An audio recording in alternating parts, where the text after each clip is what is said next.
Céramique Imari. Alors, céramique Imari, alors je dis Imari à la française, hein, sinon à la japonaise. Imari, Imari, Imari. Mais je dis le R à la française, je fais exprès, bien entendu. Je sais hein, comment on prononce un R en japonais, bien entendu. Les céramiques, alors, Imari, parce que si vous dites à quelqu'un, tiens, je vais acheter une céramique Imari, je pense qu'il y en a 3 quarts qui vont... Tu parles de quoi? Donc c'est quoi? Ça tire déjà son nom de la ville portuaire hein, d'Imari, ou Imari, située sur l'île de Kyushu. Alors l'île, vous savez, Kyushu, hein, on fera un truc d'ailleurs sur Kyushu, sur ces îles du Japon, bref, on va faire quelque chose. Mais c'est une zone Imari. Tiens, je vous montre quand même, ouvrons la carte. C'est bien, putain, j'ai fait me prendre le micro dans la gueule.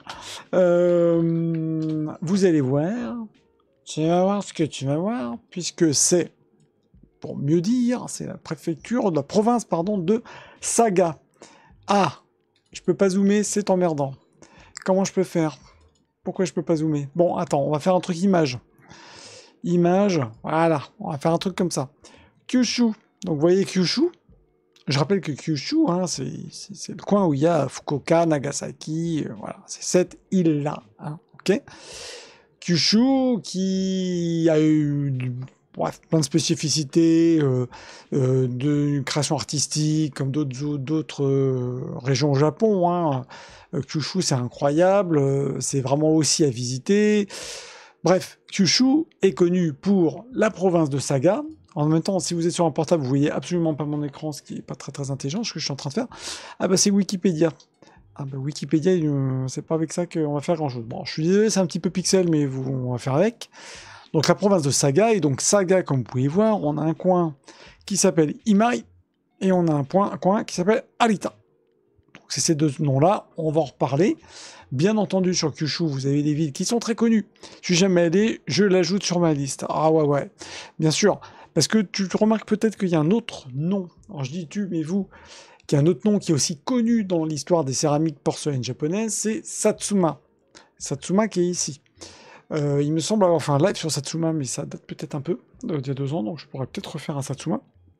Bref, vous voyez bien que Kyushu, c'est la région de la céramique, mais pas que. Hein, encore une fois, il y a d'autres spécificités comme dans toutes les régions japonaises. Et donc, je pense que je l'ai fait il y a 2 ans, facile. Facile, Satsuma. Et je me demande si c'est pas d'ailleurs peut-être dans les premiers lives. Mais je vais refaire quelque chose. Et donc, on a cette zone de Kyushu qui, bah oui, il faut aller voir. Moi, c'est vrai que, bon, moi, personnellement, si je peux rester vraiment plus longtemps au Japon, de toute façon, c'est quand même ce que je souhaite faire. Si je peux le faire à terme, rester vraiment plusieurs mois, évidemment, au Japon, tout en venant, parce que j'ai quand même... voilà, mon activité est en France. L'idée, c'est de vraiment visiter Kyushu. Parce que Kyushu, quand vous êtes au Japon, que vous allez, je sais pas moi, Osaka, Tokyo, vous pouvez prendre le Shinkansen, vous avez le Nozomi, ou après vous avez les différents trains possibles qui vous permettent de traverser, c'est-à-dire que c'est une île certes, mais vous avez un petit... Il y a moyen, ouais, il y a moyen. Et puis surtout, bah voilà, c'est vrai que c'est une zone qui est complètement, qui a absolument rien à voir avec le nord du Japon, évidemment, qui a absolument rien à voir. C'est comme si je vous parlais, j'en sais rien. Je veux pas comparer, mais la Corse et puis évidemment la région parisienne. Enfin, c'est 2 zones qui n'ont rien à voir. Donc, c'est quelque chose qu'il faut prévoir. Et de toute façon, le Japon, je dis tout le temps, c'est un pays qui est incroyable. C'est un pays qui a des facettes tellement différentes dans ces régions différentes. Il y a une diversité, je trouve, qu'on n'a pas forcément en Europe. Enfin, du moins en Europe, pour avoir une telle diversité, il faut changer de pays. Voilà, je dirais ça. Maintenant, c'est tellement atypique, c'est tellement unique qu'effectivement, un voyage, bah, Kyushu, ça vaut 2 semaines, rien que 2 semaines déjà sur Kyushu, ça vaudrait le coup. Voilà, donc je ferme ma grosse parenthèse, et c'est tout ça pour vous dire que, merci Netbot, effectivement, si vous découvrez, vous voyez ces replays, vous pouvez effectivement me suivre sur Twitch, vous pouvez me suivre aussi sur YouTube, avec grand plaisir, viendez, et si vous avez des questions, des idées de sujets, des suggestions, allez-y. Bref, je reviens sur Imari et Arita, et vous allez comprendre pourquoi je vous parle d'Imari et Arita surtout. La Chine, en fait, bon, toute la petite histoire déjà de ces céramiques, si on revient... Oh, pardon, je ne mets pas le bon écran, ça va pas le faire.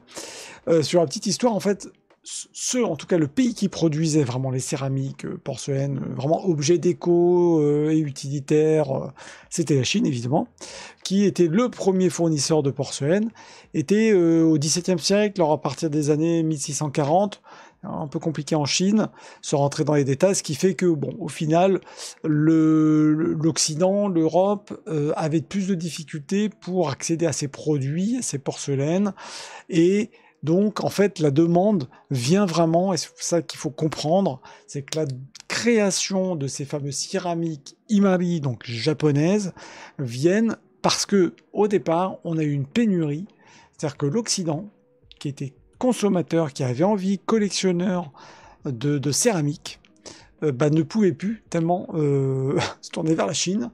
Et donc, il a fallu se tourner vers autre chose. Quel était le pays le plus proche, qui potentiellement avait quand même aussi un historique, évidemment, autour de la céramique. Hein. Les Japonais n'ont pas découvert la céramique au XVIIe siècle. Hein.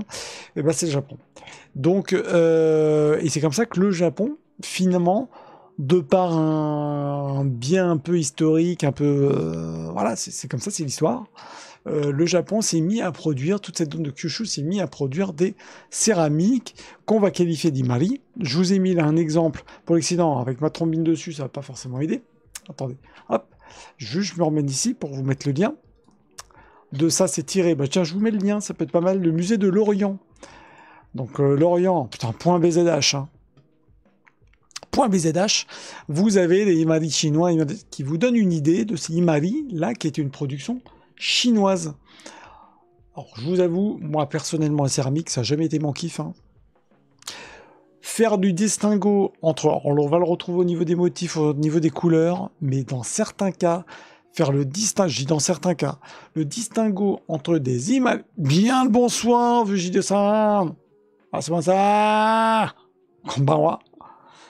J'espère que tu vas bien, mon ami. T'arrives très bien, très bien, très bien, très bien. Très bien, Vegide. Oui, donc je disais au niveau des Imari chinois, donc là vous avez une production chinoise présentée au musée de l'Orient. Sérieusement, je vous parle les formes, les motifs, les dessins, les personnages qui sont plus chinois, tirés en tout cas des symboles chinois traditionnels, dans certains cas, et c'est vrai pour les céramiques, dans certaines autres pièces d'art aussi faites par les Chinois dans le style japonais, la distinction entre production purement chinoise, production purement japonaise, quand c'est dans le style japonais, bon courage, bon courage. Donc c'est vrai que moi personnellement, c'est quelque chose tout de suite, je me suis dit c'est un peu compliqué, donc on va éviter d'y aller. Mais quoi qu'il en soit, si on regarde vraiment les productions chinoises du XVIIe siècle, c'est très fin, c'est très détaillé, très fin. C'est quelque chose qu'on retrouve. Il y a peut-être ce critère à retenir pour peut-être comparer. C'est quand on va voir des végétaux, c'est très très fin. Ça se rapproche vraiment des choses qu'on va pouvoir voir nous en création européenne. Tu vois. Qu'est-ce qu'il me parle en japonais? Qu'est-ce qu'il veut? Qu'est-ce qu'il veut? Attends, parce qu'en fait je vois pas ma zone de chat. Putain, merde. Alors je vois pas parce qu'en fait j'ai mon écran. Enfin, vous pouvez pas voir, mais c'est pas grave. Ça m'arrive assez souvent, mais c'est pas grave. Tu me dis quoi? Je préfère la Chine ou le Japon? Je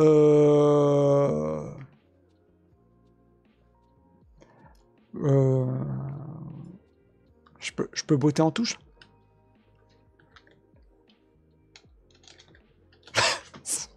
En fait, j'ai peur de me retrouver bloqué. Tu vois, en voyage. Tu penses qu'il faut que je réponde la Corée?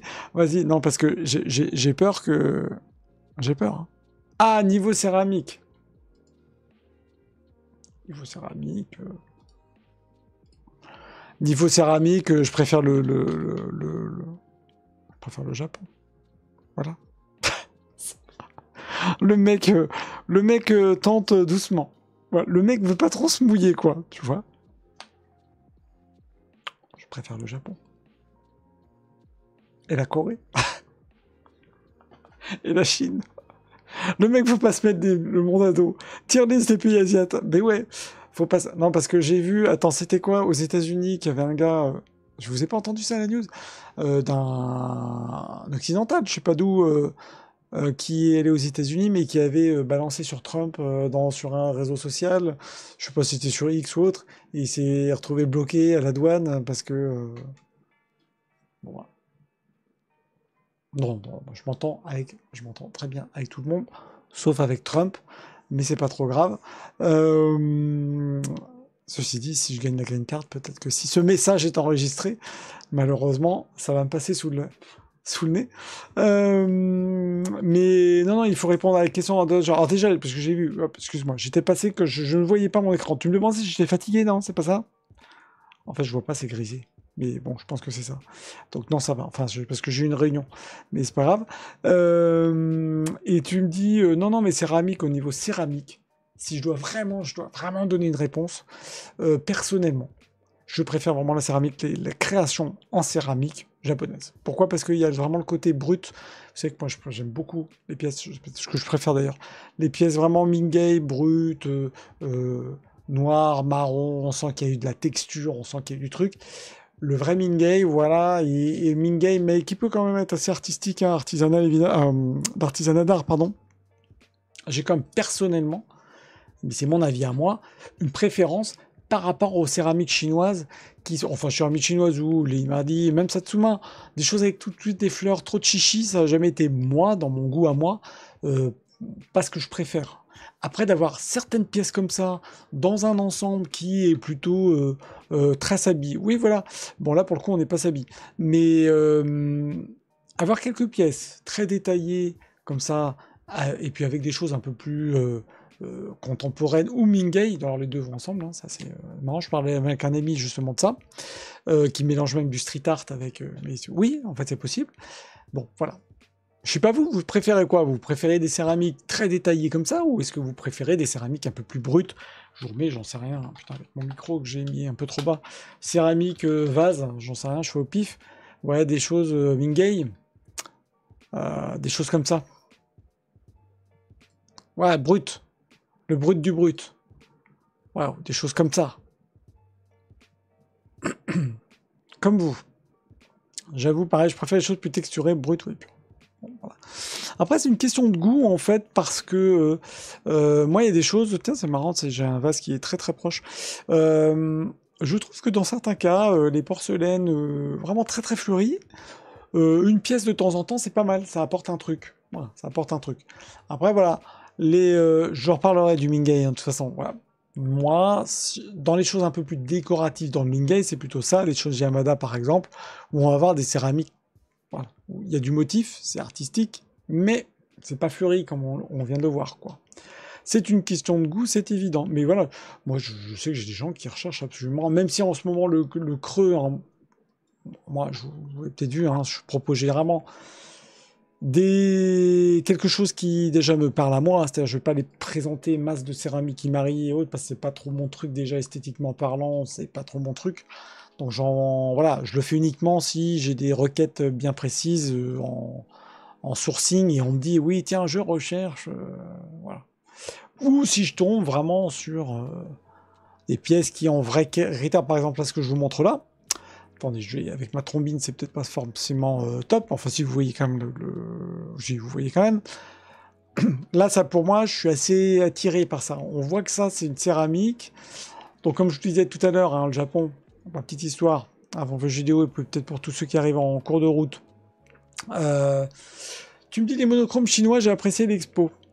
Ouais, bah, je pense qu'on y vient, hein, de toute façon, à aimer les choses plus sobres, simples. Alors, simple, pas dans le sens où un gamin de 3 ans peut le faire, mais tu es plutôt Mingay sympa. En fait, je suis entre les deux, hein. Je suis entre les deux. Tu comprends tu comprends mon problème? Tu comprends, hein, tu comprends mon problème. Bon, voilà. Mais Mingay-san, voilà. Mais en même temps, je peux pas dire que je suis que Mingay, tu comprends? Hein. Donc oui, non, mais pour l'histoire de la sobriété monochrome, je pense que c'est une question aussi de plus on va finir sur regard, plus on va voir aussi plein de choses très graphiques. Au bout d'un moment, on aime bien revenir à des choses un peu plus sobres. Ouais, comme l'autre fois, comme je parlais des moonjars coréennes. J'aime beaucoup voir des on s'en a jamais, quoi. C'est ça que je veux dire. Moi, je suis pas le seul dans ce cas-là. C'est vrai que de voir des céramiques très très fleuries, plein de petits motifs, machin, c'est pas qu'on s'en lasse, mais on prend peut-être moins plaisir à un moment de les regarder, ou en tout cas de prendre le temps pour les regarder. Donc voilà. Sachez que vous avez donc, puisque je reviens sur ce que je disais tout à l'heure, que cette production de céramique au Japon, elle s'est faite encore une fois de manière un peu fortuite, tout simplement parce que la Chine ne pouvait plus gérer la demande occidentale, donc ça s'est fait au Japon. Donc on a dès ce XVIIe siècle une production, XVIIe, hein, donc Edo, de production Imari. D'ailleurs, il va y avoir, sans rentrer dans le détail, comme le Japon aime bien un peu distinguer un peu les premières périodes et autres, on va parler de Ko-Imari, quand c'est vraiment le tout 19e, Ko, hein, pour le côté ancien, vraiment les céramiques les plus anciennes du 17e, très souvent une patinée, le rouge il est moins rouge, il est plus orangé, un peu comme on voit ici. Attendez, je vais essayer de zoomer comme ça peut-être pour vous. Voilà, merci. Du Matsuoka, je vais vous mettre le lien. Vous allez me faire, ouais, c'est des choses très fines, très inspirées de ce qu'on voit en Chine, avec des couleurs le rouge il est plus orangé, plus corail. C'est très joli, hein. Je veux pas dire que c'est pas joli, c'est très joli. Mais voilà, comme le dit Keilana, je préfère la sobriété, moi aussi, au céramique Imari. Encore que, je vous dis encore une fois, dans la sélection peut-être d'Imari, les céramiques qu'on va appeler Kakiemon, souvent asymétriques, bon, avec ce blanc, cette porcelaine qui est pas tout à fait blanche. Je sais pas si vous voyez, c'est un blanc un peu laiteux. Bah, j'aime bien. Ouais, j'aime bien. Je trouve qu'une pièce comme ça, y a un truc, quoi. Parce que aussi, c'est pour le coup un petit peu Mingei dans les formes. Vous voyez, c'est pas tout à fait parfait. Voilà. Donc c'est très très intéressant.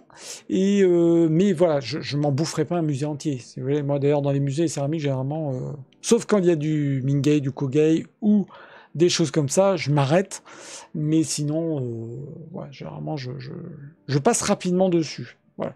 Ce qu'il faut pas, attention à ce que je dis moi, à ce que je fais moi, c'est pas ce qu'il faut forcément faire, parce que moi j'en ai mangé quand même, des céramiques. Si vraiment vous connaissez pas et vous voulez vous faire un peu l'œil, ça vaut le coup quand même évidemment de vous arrêter dans les musées. Et en l'occurrence, si vous avez la chance d'aller au Japon, ouais, des choses comme ça qui sont magnifiques, hein, faut aller voir les céramiques. Des potiches Maus Costo où vous avez un détail comme si c'était dessiné mais au crayon à papier, c'est quand même assez incroyable, hein. Franchement, c'est assez incroyable, hein. Faut en voir.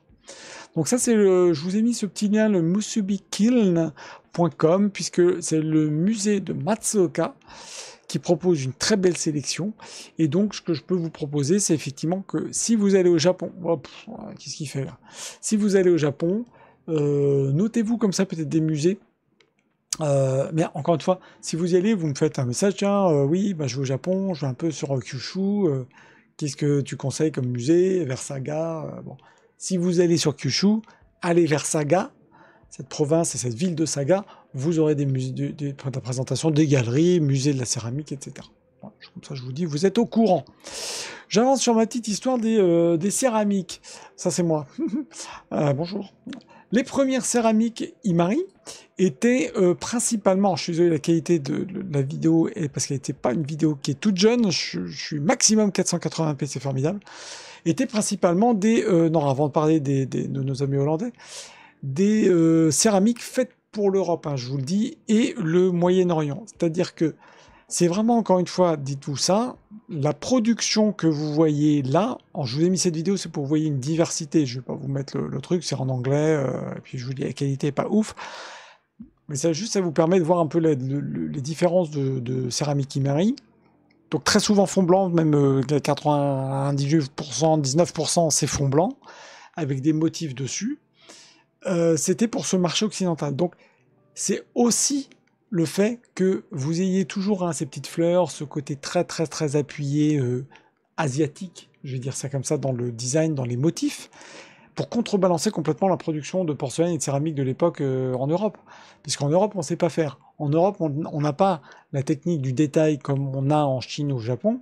On n'a pas cette facilité à travailler sur le vide et le plein, c'est-à-dire d'avoir des compositions équilibrées, mais qui pour le Japon évidemment touche aussi à la production à la calligraphie, à la peinture à langue chinoise ou japonaise. Donc ce jeu entre les noirs, les vides et les pleins, je veux dire l'artiste céramiste qui va aller créer, qui va aller dessiner ces pièces, évidemment on a toute une histoire derrière.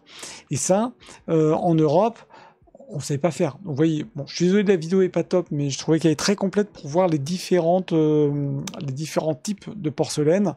Bon, là, je vous ai un peu agrandi le truc, mais vous trouvez, c'est Imari Porcelain in Japan, Japanology, et ça vous permet de voir qu'il y a des choses aussi, vous voyez, très noir, du noir, du gris, du bleu, évidemment, du rouge, des formes très différentes. Bref, on a une production qui est très, très variée. On a les pots, là, c'est très commun, les pots comme ça. Et donc, juste pour vous dire que cette production d'Imari, aujourd'hui, qu'on a sur le marché français de collection, les très belles pièces sont finalement, même les pièces comme on peut voir ici, les plus épurées. C'est celles-là qui vont être les plus recherchées, plus attendues, parce que c'est aussi les pièces les plus anciennes, ou les pièces qui vont vraiment marquer cette transition entre la production chinoise et la production japonaise. Et puis pour vous dire au niveau de la production de ces céramiques, je vous ai mis, hop, j'ai un petit peu avancé trop juste, pour bien comprendre que tous les motifs que vous avez là, c'est quand même quelqu'un, un artiste, qui est venu dessiner, je veux dire dessiner directement. Donc en cours de cuisson, vous avez une première cuisson, je vais en reparler après. Donc avant qu'il y ait cette deuxième cuisson, l'émaillage, etc., vous avez un artiste qui va aller dessiner, comme s'il le dessinait sur un papier, comme s'il dessinait en mode calligraphe, le dessin. Et c'est ça qui est assez fou, parce que je trouve que vous allez avoir une production qui est très très proche de ce qu'on peut voir dans les calligraphies japonaises. Je vous montre là un exemple, parce que je voulais en parler, j'ai une slide là-dessus très rapide après, voilà, hop, je m'arrête là-dessus. Ah, merde, putain, je voulais m'arrêter là-dessus, et laisser louper. Putain, hein, c'est notre ami Canva, de toute façon, je ne suis pas sponsorisé par Canva, donc c'est pas grave. Je vous montre juste ça, Mycène, c'était où dans la vidéo? C'est là. Bon, vous voyez, je vais pas pouvoir mettre en pause, sinon il va pas être content. Voilà. Kakemon Mycène. Je vous ai dit tout à l'heure que la production, voilà, je ne touche plus. La production était faite pour le marché occidental, donc ils voulaient des céramiques, grosse demande, le côté exotique évidemment, le Japon, bon, ok, je ne reviens pas là-dessus, mais c'est que les fabrications de céramiques en Europe, notamment en France ou en Allemagne, ont commencé à produire aussi des céramiques dans le style de ce qu'ils recevaient du pays, puisqu'il y avait tellement une forte demande qu'évidemment le pays a voulu produire. Donc là je vous mets un exemple avec Kakemon, donc une production à gauche japonaise, une production à droite, Mycène, qui est une production très connue de céramique en Europe. Et donc vous voyez qu'il y a des choses, évidemment c'est pas la même chose, mais on reprend. Donc ce qui est assez étonnant de voir au fil du temps, c'est que vous avez également, je vais essayer d'éviter de crier dans le micro, une production européenne qui va être produite dans le style de ces fameux Imari japonais. Je trouve ça assez marrant parce que c'est un truc... bon voilà, hein, ils n'ont pas fait que importer, ils ont aussi carrément reproduit. J'en parle 30 secondes, mais c'est pas aussi fin, c'est exactement ça. Et donc là, ça vient de Mycène. Hop, je vous montre juste sur une carte. D'ailleurs, je suis jamais allé à Mycène, tiens. Mycène, c'est à côté de Dresde, Leipzig. Voilà. Donc, vous voyez, c'est là, toute cette production-là, grosse production, au 18e, hein, c'est début 1700, 1710, je crois, qu'il y a eu une très grosse production de porcelaine à Mycène. Mais attention, Mycène n'a pas fait que des porcelaines dans le type japonais. Je vous montre les exemples. Ouais, Mycène, c'est connu, par exemple, voilà, pour ça. Des grosses potiches, on est en Allemagne, hein, donc on est sur quand même des gros trucs, avec des fleurs, souvent du bleu, quasiment presque que du bleu, puisqu'après il y a eu des petites fleurs, et une production qui, comme vous pouvez le voir ici, ça n'a absolument rien à voir avec ce qu'on voit au Japon ni en Chine. Okay. Mais nos amis allemands ont commencé à produire, à certains moments, de la céramique Imari, en tout cas dans le style de la céramique Imari japonaise. Voilà. différence, c'est que Meissen, vous avez une signature derrière la céramique, donc vous pouvez savoir que c'est du Meissen. Vous savez que c'est pas produit faussement produit à Imari ou autre. C'est ça, vous pouvez être sûr. J'avance. Alita ou Imari? Finalement, ce live, je vais peut-être tenir que sur mon sujet Imari. Hein. Alita et Imari. Pourquoi je voulais vous faire un petit topo là-dessus? Je vais vous mettre cette vidéo qui est assez intéressante, qui vous explique le sujet. Très souvent, on va parler de porcelaine. Peut-être pas vous, mais il y a un distinguo qui se fait entre Arita, je le dis à la française, hein, et Imari. Alors, Imari, c'est le port. Le port, Imari. Point. C'est tout. Par lequel les porcelaines ont été exportées, notamment par une boîte, peut-être que vous avez déjà entendu parler, du VOC, ou vous voulez mon accent, Vernierte Oostindische Compagnie. Voilà. La compagnie, bien évidemment, qui a été très marquante, puisque c'est justement grâce aux Hollandais, les Néerlandais, qui ont fait comme vous pouvez le voir avec la petite carte qui est là, qui ont fait les transporteurs de céramique, et donc ils sont partis d'Imari. Mais la production, le lieu de fabrication des porcelaines, c'est dans cette ville de Arita, que je présentais tout à l'heure en introduction, qui est à côté. Hein. Imari et Arita, c'est vraiment à côté. Et sauf que la production s'est faite à Arita dès le XVIIe siècle, et ensuite a été expédiée par Imari. Et donc ce sont les Hollandais, avec effectivement la VOC, là, qui ont en tout cas balancé, en tout cas géré tout balance, je sais pas pourquoi je dis balancer, qui ont géré tout le transfert, le transport des céramiques. Ils n'ont pas fait que ça, hein, les Néerlandais, mais ça vous permet de bien comprendre que tout ce dont je vous parle là aujourd'hui, de cette production de porcelaine japonaise, qui au départ était chinoise, sont devenues japonaises. Tout ça pourquoi? Parce que les Occidentaux étaient hyper demandeurs de ces porcelaines. Ça s'est fait grâce aux Hollandais. Voilà. On aurait pu dire, les Japonais, ils auraient peut-être pu créer... En gros, les Japonais, c'est vrai qu'ils avaient créé une flotte de transporteurs de céramique. Là, ils géraient la chaîne de A à Z. Hein. Donc voilà. Alors, je vous mets cette vidéo qui est intéressante parce que les Néerlandais, ils étaient partout, hein, faut avouer, et qui vous explique l'Empire néerlandais, comme son titre l'indique, et le siècle d'or. Donc ça dure un quart d'heure. Si vous voulez en savoir un petit peu plus là-dessus, et notamment donc l'impact de la VOC sur le transport et le développement de la porcelaine d'Imari, regardez cette vidéo. Je reviens juste sur ce que tu me disais, Kailana. Aujourd'hui, c'est plus la Chine qui fait de la copie de l'approvisionnement mondial. C'est assez drôle qu'à l'époque, le Japon a fait de la copie chinoise. Exactement. Et ensuite, après, en fait, la Chine a tout de suite repris, plus tardivement, hein, au 19e, la production, je vous ai dit, dans le style japonais. Et donc, c'est où ça devient une horreur, parce que va découvrir, faire le distinguo entre des productions chinoises, mais reprendre les motifs dans le style japonais, alors qu'en fait, c'est chinois. Bon courage. Bref. Petite anecdote quand même de toute cette histoire, c'est qu'à la fin du XVIe siècle, on a Hideyoshi Toyotomi, ce qui me fait penser que je pourrais peut-être faire aussi des lives sur les grands noms comme ça de l'histoire japonaise, Toyotomi Hideyoshi, qui a lancé donc à la fin du XVIe siècle ses campagnes militaires en Corée. Vous savez que dans l'histoire du Japon, évidemment, ces grandes bonnes idées aussi, et ben je me le note. Ces grands maîtres décisionnaires qui ont façonné le Japon. Évidemment, ont lancé les campagnes ci et là, et notamment vers la Corée, ça on le sait. Et le seigneur Nabishima ramène de force au Japon un potier qui s'appelle Yi Sampion, qui va avoir un nom japonais, Kanagae Sanbei, comme je vous ai mis ici. Je vous l'ai mis ici, puisqu'en fait, à Saga, vous avez un mausolée pour ce monsieur, puisque en fait... Yi Sampyeong, je vais dire son nom coréen, a été installé finalement de force à Arita. C'est pour ça que toute la production elle est à Arita. Et notamment parce qu'à côté, en fait, de toute cette zone-là, il y avait une carrière de kaolin qui permet de faire justement la fabrication de la porcelaine blanche.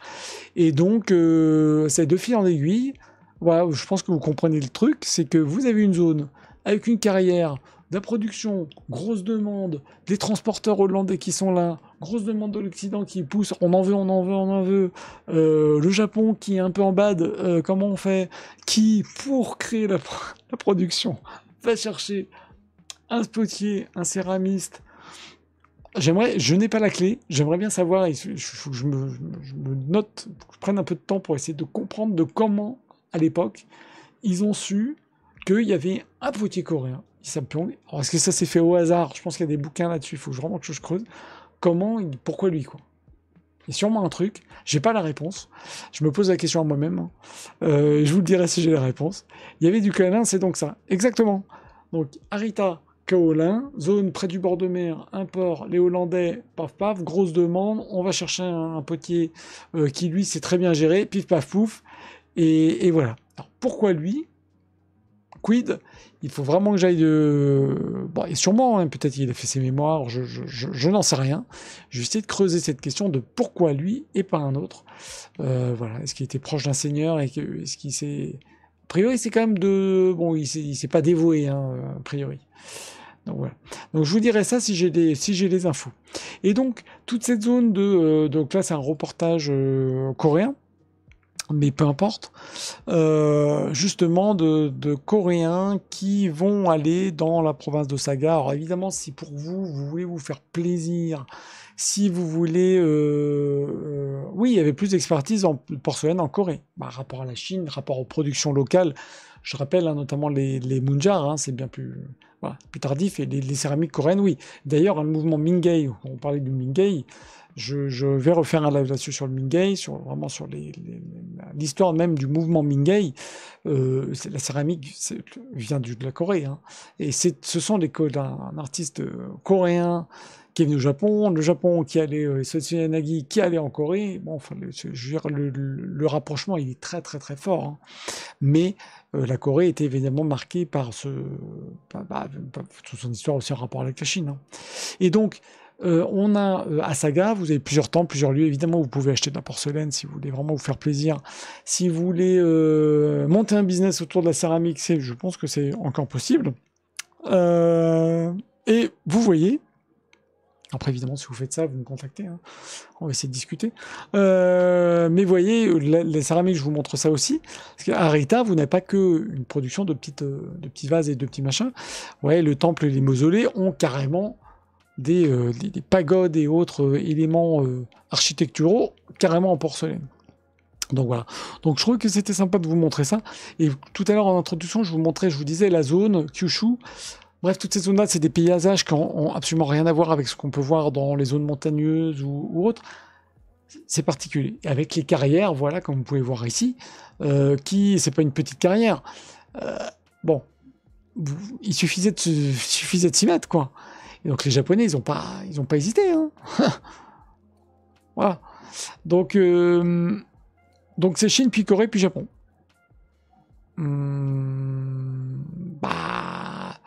Oui, alors après, je pense qu'ils ont intégré quand même, entre-temps, avant l'arrivée du Coréen.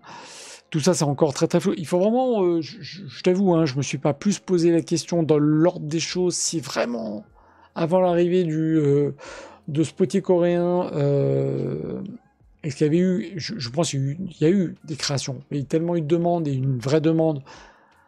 Les Occidentaux ont mis la barre assez haute, donc ils en ont demandé encore plus et d'une qualité encore plus, monsieur plus, quoi.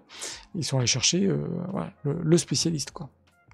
Et voilà, donc tout ça, c'est le mausolée, hein, de notre ami qu'on peut aller visiter. Et voilà, ce qui est appréciable, parce que les Japonais vont, il y a une fête, il y a plusieurs festivals, enfin on le fête. Et c'est-à-dire qu'on n'a pas fait venir juste un Coréen, et puis merci, au revoir. Non, on le fête. Il a tellement été plus que... Ah mince, mon image. Plus que... c'était cette image, je crois. Plus que productif pour le Japon. Grâce à lui, toute la région s'est développée. Bon, voilà, donc c'est pas rien. Sinon, en termes, plutôt dans les termes techniques, on va utiliser, justement, pour faire un distinguo entre Imai et Arita, on a les Arita Yaki, qui est un terme très large, finalement, comme je vous mets, c'est toutes les céramiques, toutes les porcelaines produites dans la région d'Arita, donc, y compris Imai et les autres villes. Je parle d'Arita, qui est une ville, mais vous avez d'autres villes, d'autres petites villes à côté. Bon, bah, potentiellement, vous aviez des céramistes à côté. Voilà. Ce qu'on peut dire, c'est que dans la production, quand je vous dis que c'est très difficile à certains moments de se dire c'est chinois, c'est japonais, c'est quelle zone, etc. Je vous montre là ici 2 exemples de production Imari donc vraiment d'un Rita. L'assiette à gauche, le chichi à droite. Hormis peut-être quelques couleurs, il n'y a pas vraiment de, vous voyez, de rapprochement esthétique, de traitement graphique. On est sur 2 objets qui sont différents, 2 approches esthétiques qui sont différentes. Vous voyez le truc. Donc voilà. Dites-vous juste que c'est une production. Il faudrait comparer plutôt un chichi. Le chichi, c'est celui que vous avez à droite. Hein, un chichi japonais avec un chichi chinois de la même époque. Vous verrez un peu la différence. Très souvent, le chichi chinois, il va être un petit peu plus... la gueule un petit peu plus touffue, plus poilue, un petit peu plus... voilà. Mais voilà, enfin, je veux dire, c'est très très difficile de faire le distinguo à certains moments. Et donc, vous avez aussi les Imariyaki, qui est un teinte plus spécifique, où là, on va être plutôt sur la production de droite. Je vous les ai laissé l'image de gauche, l'image de droite, où on va être beaucoup dans le détail. Donc, tout ça, juste pour vous dire que nous, en France, on parle de porcelaine Imari. Et je profite pour dire bonjour à tous ceux qui passent ici en cours de route sur la céramique Imari japonaise, ou Imari en bon français. Et donc, voilà, nous, on dit porcelaine d'Imari. Voilà. Quand on sait que ça vient d'eux et que ça a été produit spécifiquement à Rita, on va pouvoir dire Arita Yaki. Ou quand on ne sait pas du tout, et que c'est pas une céramique qui est très détaillée, voilà, par exemple, je reviens sur le chichi, lui, on sait qu'il est Kyushu, on va dire plutôt que c'est un Arita Yaki. Vous comprenez? Quand c'est tout flou, on dit Arita. Quand c'est production Arita, on sait que c'est Arita, on dit Arita. Sinon, on dit Imari. Vous m'avez compris? Bref, tout ça, c'est juste le distinguo, vous vous en foutez. Le terme global en France, en Europe, c'est Imari. Dès que vous avez un petit truc, une céramique qui a cette gueule-là, le gars schématise. Hein. Je suis là pour ça. C'est des trucs simples. Les céramiques japonaises qui ont cette tête-là, rouge, du bleu, des petites fleurs, même si attention, il y a des distinguos au niveau des couleurs, de temps en temps, enfin très rarement, 99% des cas, c'est Imari. Ok? J'avance sur cette histoire. Elle se caractérise notamment par sa fine texture blanche, ses motifs riches et colorés, ses ornements variés, représentant des éléments de la nature tels que fleurs, oiseaux et paysages. Je pense que c'est la phrase qui permet de synthétiser et d'expliquer juste que c'est la céramique Imari. Voilà.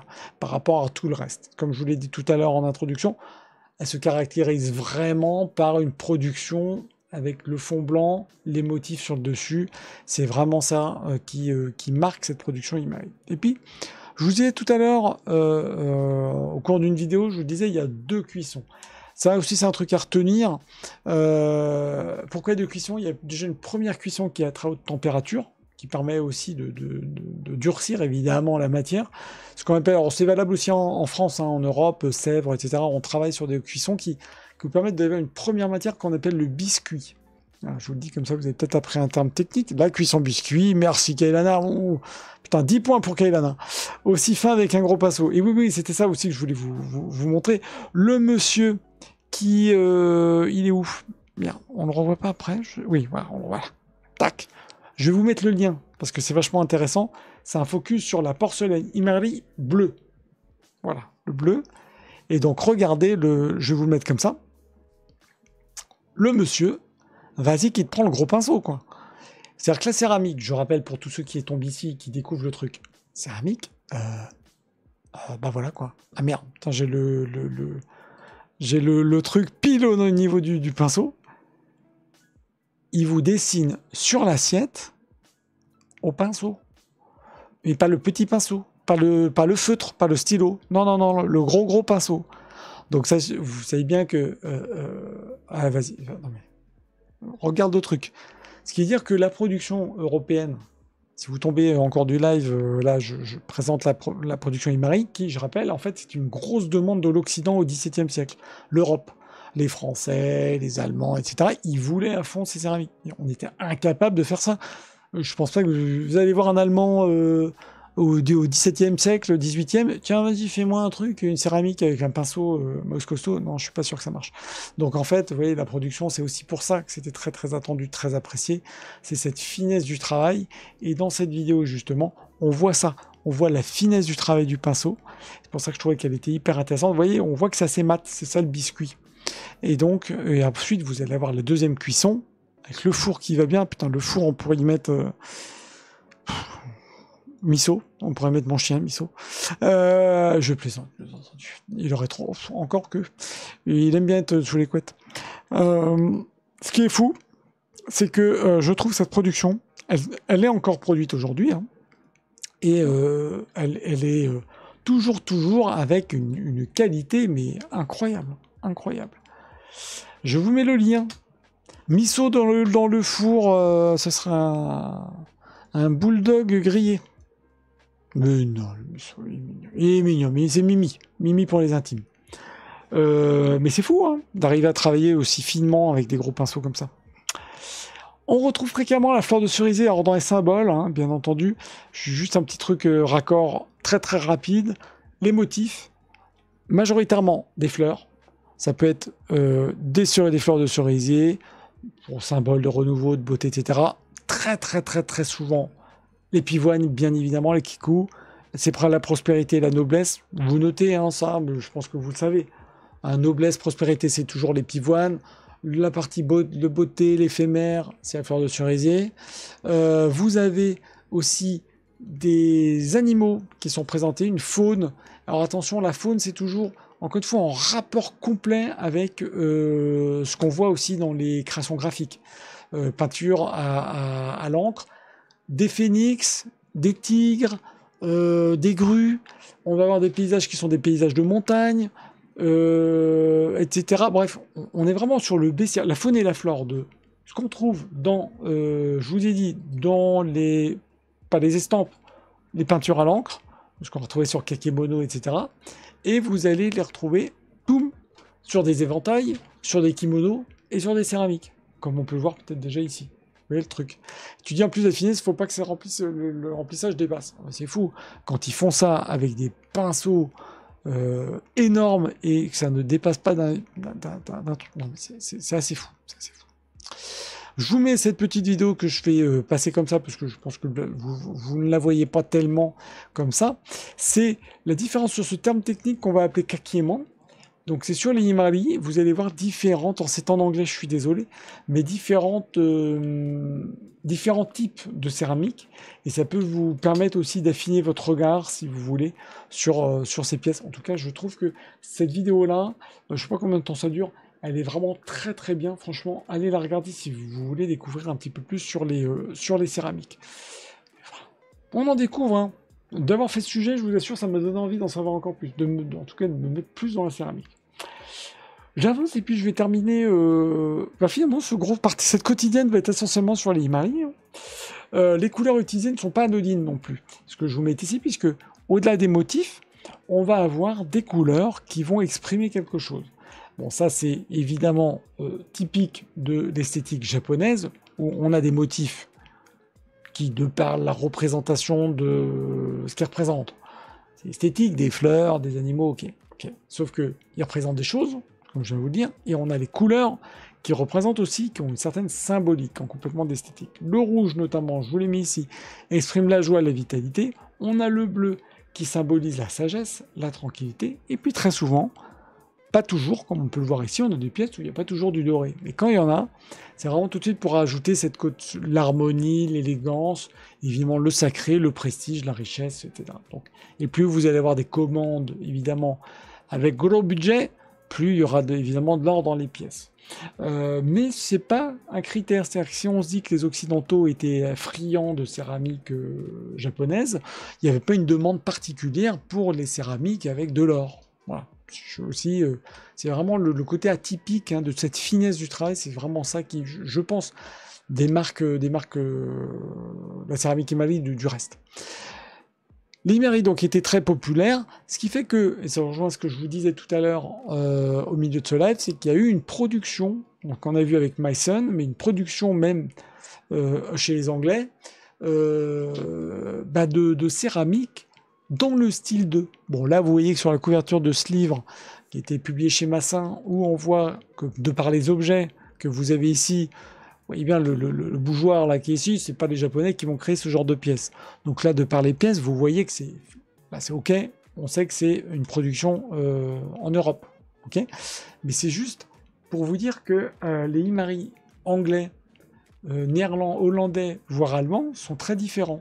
Donc, on pourrait aussi faire un sujet là-dessus.